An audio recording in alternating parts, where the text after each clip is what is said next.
Alors, il me paraît essentiel que chacun joue son rôle dans la société.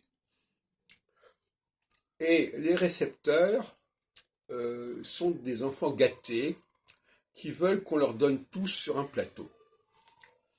Par exemple, au lieu d'étudier un ouvrage, ils préfèrent demander à l'auteur ce qu'il en pense.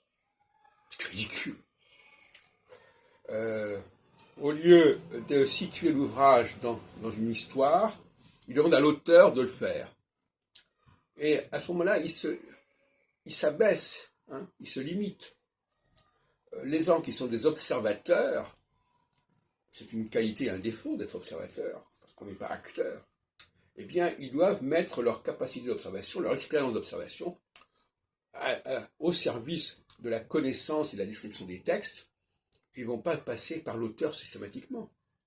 De même que l'auteur, aujourd'hui, il peut donner des pistes, il peut donner des indices, mais il faut que ça soit poursuivi, que ça soit prolongé par les lecteurs.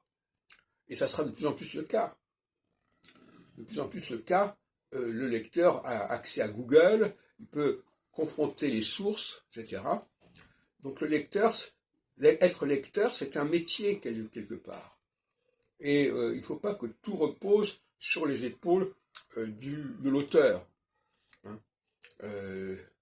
Il faut qu'il y ait un travail en amont, en aval, enfin peu importe, mais il faut que les lecteurs donnent ce qu'ils ont à donner et qu'ils ne soient pas tout le temps, d'autant plus que l'auteur il peut décéder de toute manière.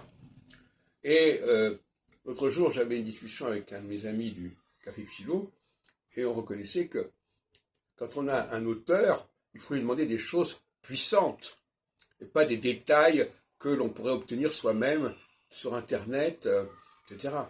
Bon. Alors donc, interroger quelqu'un sur des choses basiques, alors qu'il a un tout autre niveau, c'est une forme d'insulte.